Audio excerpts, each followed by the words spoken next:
£405 that came to. $500 one dinner for 2 person. Guys, I could literally eat 2 months for this money. Maybe even more. 500 euros.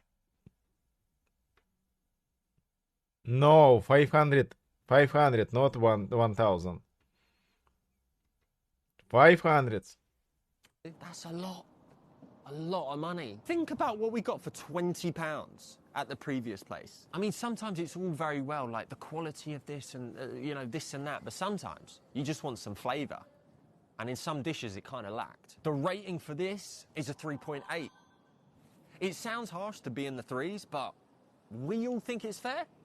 Yeah, everyone's nodding, everyone's agreeing. I was going to say 3.9, but then I remembered about the cooling up and the 10 minutes, and I was like, no, it's 3.8 now. That knocks it down 0.1. So we're being generous, I feel. So for the first time in this series, cheapest versus expensive, cheapest gets the win. I want to go back to that cheapest Chinese now. Bro, I need to take you. 20 quid, we probably got all of that. Thank you so much for watching. I'll see you next week. Peace out. $500.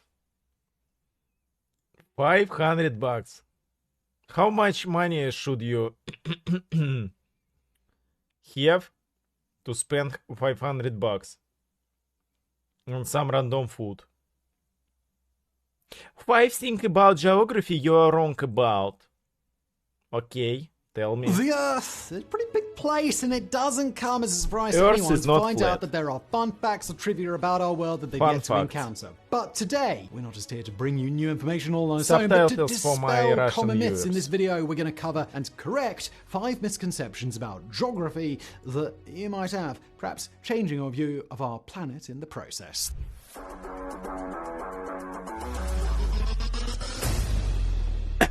Finally good The content. Sahara is not actually very sandy. The Sahara is Sahara the is not largest hot sandy. desert in the world and is usually the stereotypical landscape people imagine when you ask them to picture a desert. Generally, what comes to mind are But I endless was near horizons of Sahara and sand it was piled up sandy in as hell. large, rippling dunes constantly scorching under a hot sun with the occasional oasis providing relief for travelers. And to be fair, this is often how it's portrayed in movies, perhaps coupled with a dehydrated and hallucinating protagonist stumbling through the sand and getting stung by a scorpion. But the reality is quite a bit different from this popular perception. In fact, only a portion of the Sahara is covered with pure sand, estimated to be between 15 and 25%. Nearly all of the rest is covered with plain old 15%. rock, mostly in the form of a thin layer of gravel, and Okay, most of rock, the the same. landscape comes in the form of something called a hamada, which is essentially a large, flat plateau, giving a very different picture of the Sahara than many people have come to believe. No, But even absolutely for the portion the that is same. made out of sand dunes, you're still likely to be in for a surprise. What most people don't know